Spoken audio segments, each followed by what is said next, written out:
Want to speak real English from your first lesson?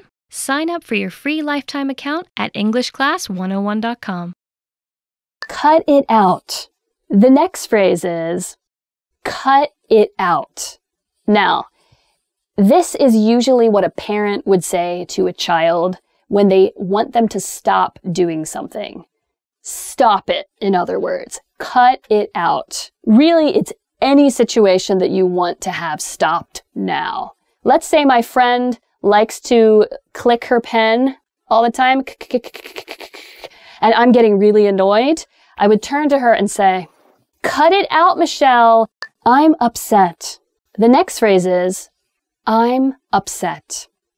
Upset here means not happy, angry, frustrated. I'm upset. You can say this in many different ways. The intonation is important. If you're trying to remain calm, what's wrong? Becky, I'm upset. I mean, I'm really upset, but I'm not going to show you. Or you can really just yell this, like, I'm upset with you. I'm upset. Who do you think you are? Who do you think you are? So you say this to someone when you feel that they're being way too proud, maybe way too selfish. They think they're number one. They've done something and you can't believe they were so bold as to do that. Like, who do you think you are, Superman? You can't run that marathon tomorrow with no training. Who do you think you are? Who do you think you are, the president of the universe? Watch your mouth. Watch your mouth. We say this when someone is using bad language or language we think is too strong for the situation. A lot of parents will say this to their kids, or a lot of, people fighting in a relationship might say that to each other. So I'm not going to use the language here, but if I said something very strong, very rude, my mom or my friend might say, hey, watch your mouth. Be careful about what you say. You're not listening to me. The next phrase is, you're not listening to me. Pretty clear, right?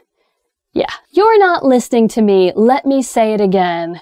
I don't want to go, or something like that. You're not listening to me is used when we're getting angry because we really don't think that person is listening to us. So we say, hey, you're not listening to me. I've been saying it many times, but you're not listening to me. Let me say it again. I want a raise. Let's stay together. Loving you whether times are good or bad, happy or sad. Al Green from Let's Stay Together. Our first amazing love quote is from Al Green, from his song, Let's Stay Together. Now, first, I'm going to say it for you, then I'm going to sing it, okay? Let's stay together. Loving you, whether times are good or bad, happy or sad. Now, for Al Green, it's very important that you get what we call groovy. You gotta feel the groove. And this chorus, it comes from the chorus. Let's stay together, loving you whether times are good or bad, happy or sad. Thank you, Al Green. That was beautiful, Al Green. Love it every time.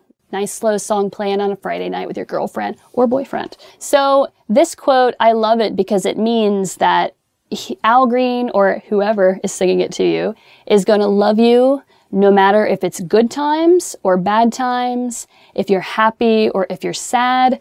And it kind of reminds me of the classic American wedding vows that we say.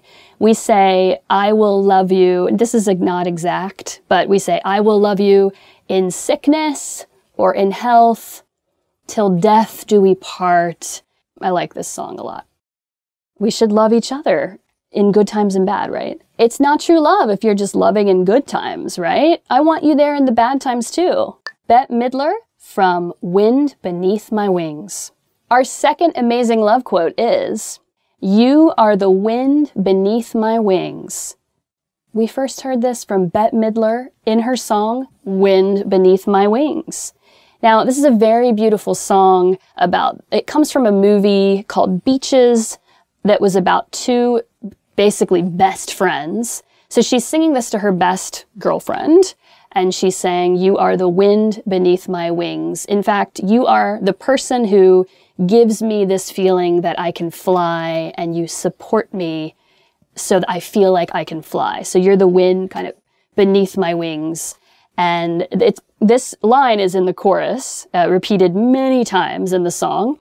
And it goes like this. Did you ever know that you're my hero? You're everything I would like to be. I can fly higher than an eagle, for you are the wind beneath my wings. Something like that. I love that movie. That movie will make you cry, by the way. Girls, get the tissues ready. Oh, and then the spell was cast, and here we are in heaven, for you are mine at last. Etta James from At Last. Okay, our third amazing love quote is Etta James. This is from her song At Last. Oh, and then the spell was cast, and here we are in heaven, for you are mine at last. Now let me talk for a minute about the phrase, the spell was cast. It's kind of like a witch that can cast a spell on you. And so if you have a spell cast on you, it's like you are under this command from someone else, and you are acting different because they made you do something. But it's like you're so in love with this person that it's like you'll do anything for them. You're under a spell, we might say. And so it's like we're in heaven together. It feels like we're in heaven. I've been waiting so long to be with you. Here we are. You are mine at last. Now, this may not surprise you, but this is a popular wedding song. Etta James sang this, I want to say back in the 1960s. I might have that wrong. But it also became popular from a Beyonce movie a few years ago, where she played Etta James, and Beyonce sang this song as well. This quote is right in the middle of the song, so don't be surprised when I start very strong here. Here we go. Oh, and then the spell was cast, and here we are in heaven, for you are mine at last. There's a lot of quaver in the voice in that song. Actually, it does come at the end of the song. Sorry, not the middle, but beautiful song. Recommend that song, At Last. Check it out by Etta James. I keep the ends out for the tie that binds.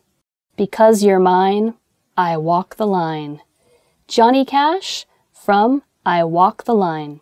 Our next amazing love quote is from Johnny Cash, one of my favorites. The quote is a little difficult, I think, so listen closely. I keep the ends out for the tie that binds.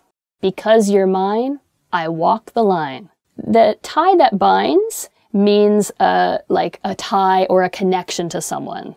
You're bound to that person. And Johnny actually wrote this song for his first wife, Vivian, as kind of a promise to her that he would not cheat on her on the road.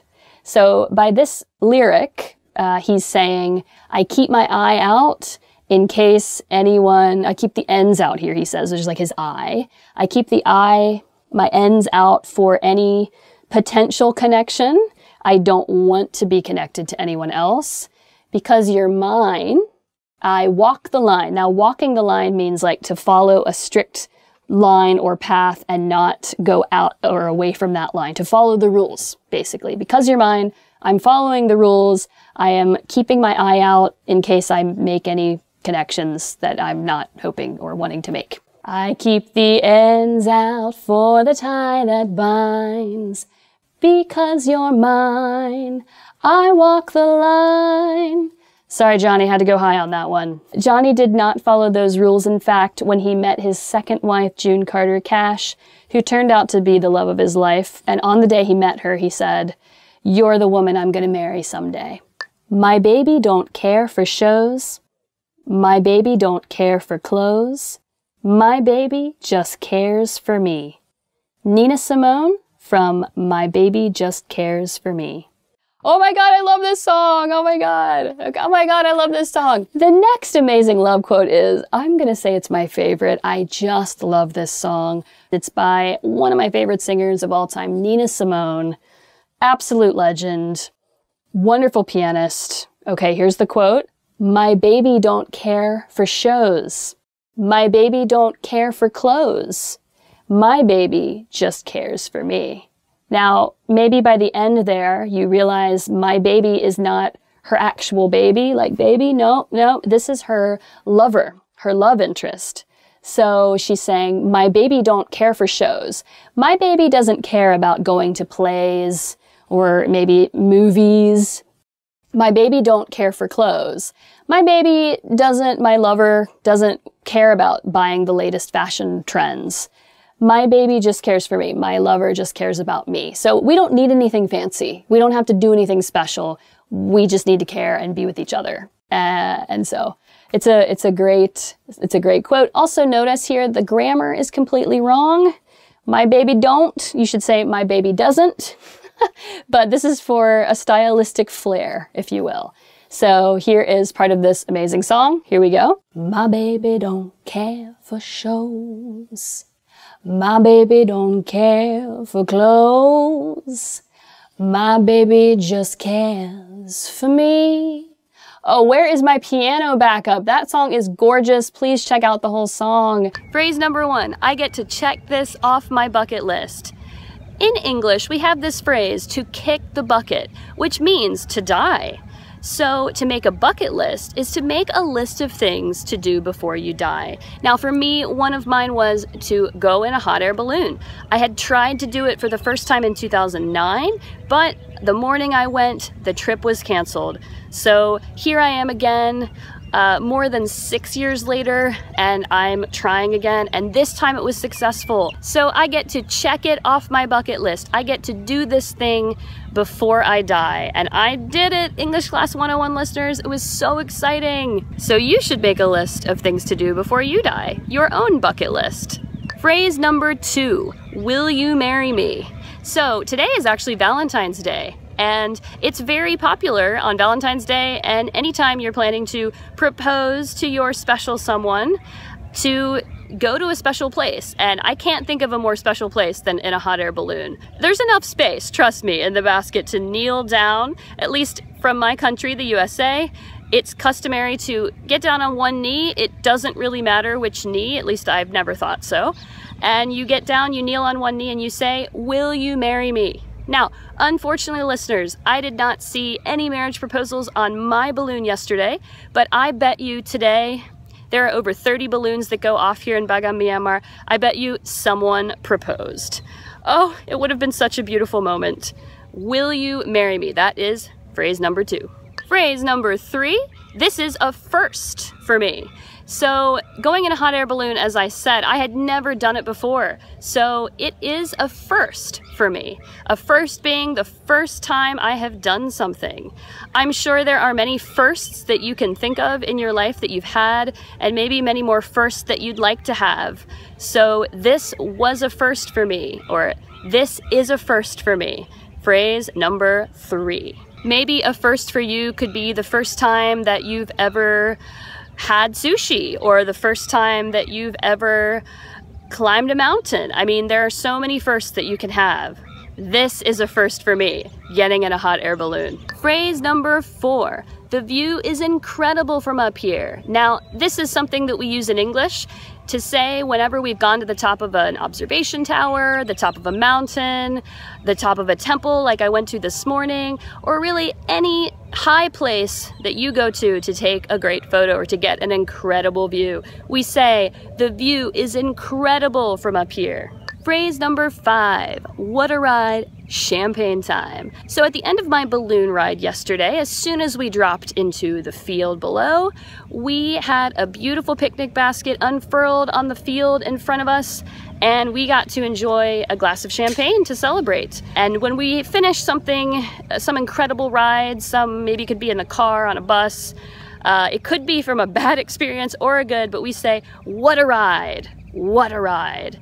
And when we're about to drink champagne, we say champagne time. This expression from after riding in a hot air balloon originally came from the pilots of these balloons wanting to make sure the farmers in the fields where they landed didn't get too upset. So they would offer the farmers some champagne along with any guests they may have in their balloons. And that's where the tradition first came from. So what a ride, champagne time, phrase number 5. How much is it to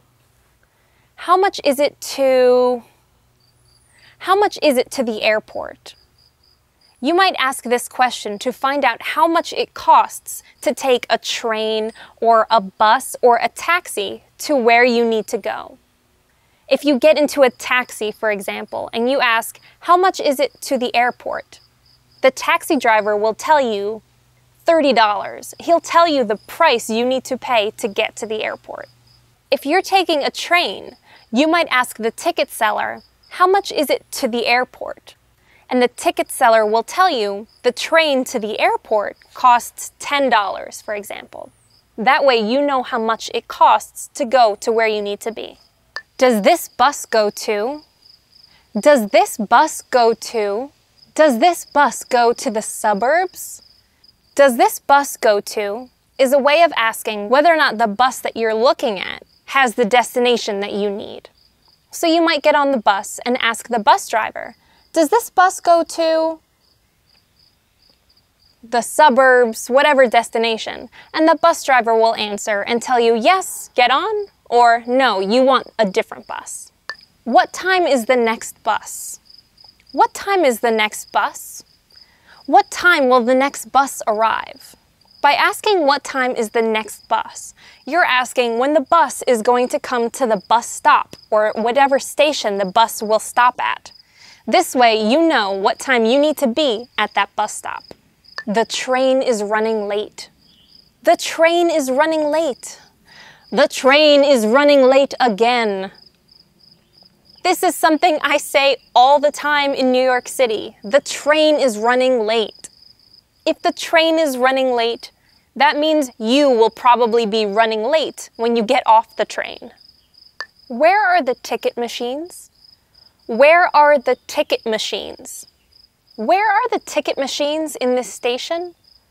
A ticket machine is a machine that you go to purchase your tickets. You might see this in any station, whether it's a subway station or a regular train station, or sometimes even a bus station. There will be kiosks that you can go to enter the information and purchase your ticket. By watching English movies and TV shows and enjoying the feeling when you can understand a word or a sentence. Yeah, I do this too. When you enjoy something, when you find entertainment value in something like music, movies, TV, and there's that moment when you pick up or when you understand what your favorite character said, or you understand like a key point in the story, it's a really, really good feeling. It makes you want to continue watching, I think. So that's a really, really nice feeling, I think. And you can do that by enjoying media. So it's a fun way to learn, and it's a fun feeling to experience. Okay. The next way to motivate yourself is by reading English news articles, blogs, and magazines to get a feel for formal and casual language. So the style that we use here, like in English Class 101, and on the videos on this channel is quite casual most of the time, or at least in these videos it's very casual.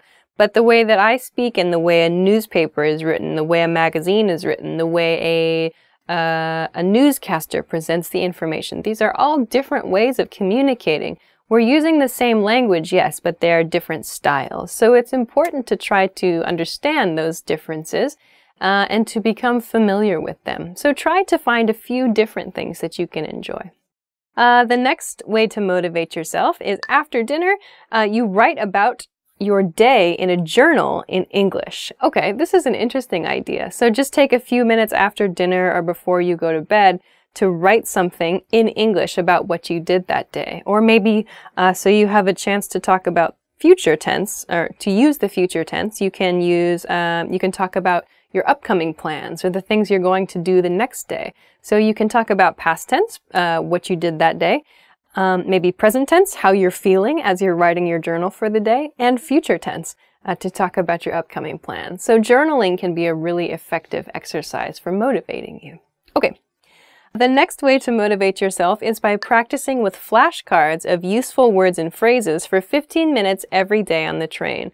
I actually do this. But I use an application to study Japanese, to study kanji.